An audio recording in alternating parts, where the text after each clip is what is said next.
Muito bem, agora faltam 8 minutos para as 3 horas da tarde. Estamos de volta com Conexão Futura aqui pelo seu canal Futura e também pela internet no nosso site futura.org.br. E a partir desta semana, o segundo bloco do nosso programa, a faixa das 14h50 da programação do canal Futura, é dedicado ao tema educação.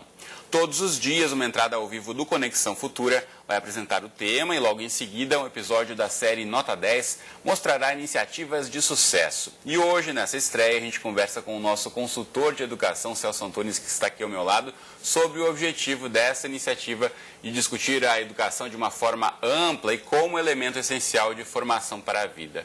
Professor Celso, obrigado mais uma vez pela presença aqui no estúdio. Todos os meses ele está aqui com a gente. Hoje, nessa nossa entrada especial, queria começar ouvindo de você que importância você, como consultor em educação do canal Futura, como educador, com essa vasta experiência que a gente acaba aproveitando um pouquinho do saber do professor Celso aqui no programa, a gente tem uma faixa dedicada para a educação aqui ao longo desse, não só desse mês de maio, mas a partir de agora em toda a programação do Futura.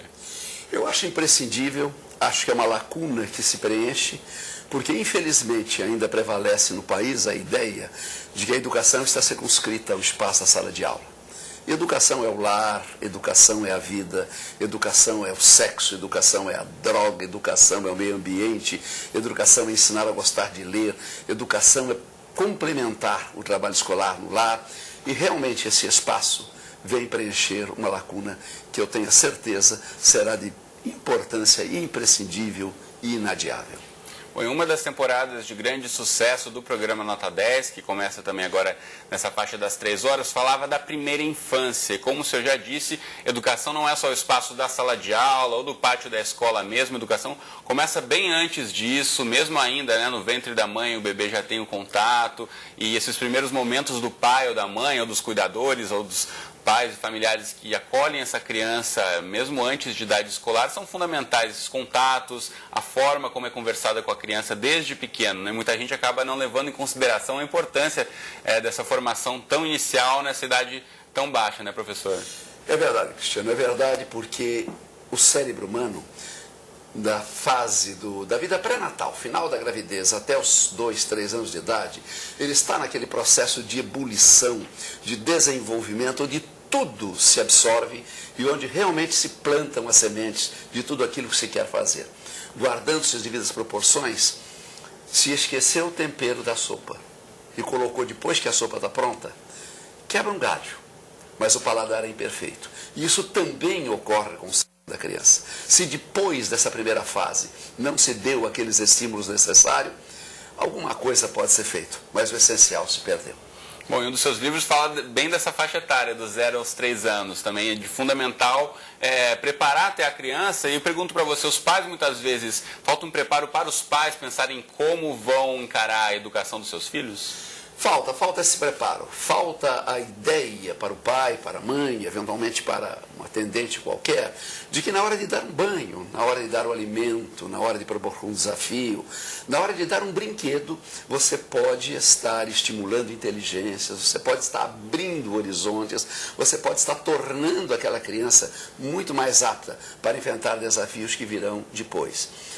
Eu tenho até um jargão que eu uso e com muita convicção digo e direi sempre: a educação infantil é tudo, o resto é apenas o resto.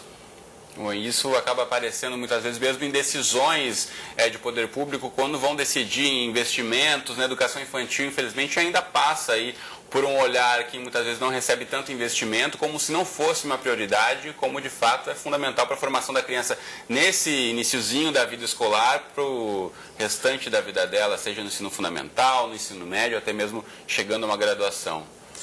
Realmente, é verdade. Você vê, o Brasil seguramente não gasta pouco em educação. A parcela do PIB reservado à educação é satisfatória, mas gasta muito mal. E o que significa gastar mal? É gastar bem mais com fases posteriores do desenvolvimento do que gastar naquela fase primordial da formação das conexões cerebrais, da abertura das sinapses, naquele momento que a criança aprende a desenvolver as estruturas do que virá a ser. E isto muitas vezes é negligenciado e muitas vezes se pensa que a educação infantil basta um cantinho qualquer e alguns brinquedos para a criança brincar. Quando, na verdade, é ali que se abre a inteligência, é ali que se formam as estruturas da memória, é ali que se desenvolve a semente daquele ser humano que vai se desenvolver. Agora, professor, a gente fala aqui no nosso quadro mensal sobre gestão escolar, aqui dentro do Conexão Futura, da importância sempre do envolvimento da família, quando a criança já está na escola, de que forma a família pode se envolver um pouco mais, a família e a comunidade, nas decisões do que será a gestão escolar, do que será o plano daquela escola, e de que forma vai haver essa interface, né, do que é a vida na comunidade e a vida dentro da escola. Eu acho uma pergunta muito relevante e eu me permito dar um pequeno exemplo. A mãe, o pai, muitas vezes eles não são médicos, não são enfermeiros, mas eles são os primeiros a perceber que aquela infecção precisa ser lavada, que aquele ferimentozinho precisa ser cuidado, que aquela febre precisa de um termômetro. Isto que ocorre com a saúde também ocorre com a educação. Não se pretende que o pai, que a mãe, seja um profissional de educação. Mas esses fundamentos básicos sobre como estimular inteligências, como trabalhar valores, como através de fábulas e de contos abrir a mente da criança pelos caminhos da curiosidade, são absolutamente essenciais, facílimos de aprender e imprescindíveis para viver. Muito bem, eu quero mostrar para você de casa, então, novamente o nosso site aqui do Canal Futura, para você saber tudo sobre a nossa programação, sobre essa faixa especial do Nota 10, você acessa aí o futura.org.br e aqui você vai poder conferir, então, sempre, como eu já divulgo para você diariamente, mas aqui na parte de vídeo você encontra as entradas a partir de amanhã, já estará essa entrada aqui que estamos tendo com o professor Celso Antunes, e lembrando então, de segunda a sexta-feira, sempre às 3 horas, vai ter Nota 10 aqui no Canal Futura, e o nosso segundo bloco do Conexão Futura, sempre tratando de algum tema relacionado à educação, mas sempre com essa visão de uma educação ampla, educação para a vida, que é o nosso foco de discutir aqui, educação para a cidadania. Bom, o professor Celso continua comigo aqui no estúdio na nossa próxima entrada no quadro Gestão Escolar do Conexão Futura. Nesse mês, então, a nossa pauta vai ser discutir a questão de iniciativas de educação socioambiental. Então, tão importante quanto lutar contra o desmatamento e a poluição dos rios é investir em educação ambiental desde as séries iniciais para promover ganhos permanentes e que se multipliquem entre os estudantes, familiares e as pessoas próximas. Então, claro que você não pode perder a discussão. Mande para a gente sua pergunta pelo Facebook, pelo Twitter ou pelo telefone. Eu e o professor Celso estamos aqui à sua espera, mandando a sua participação. Você tem tempo aí de ouvir a resposta no ar daqui a pouquinho no Conexão Futura. Os contatos estão todos aí na tela para você. E a gente volta daqui a pouquinho, logo depois do programa Nota 10. E eu espero você. Até lá.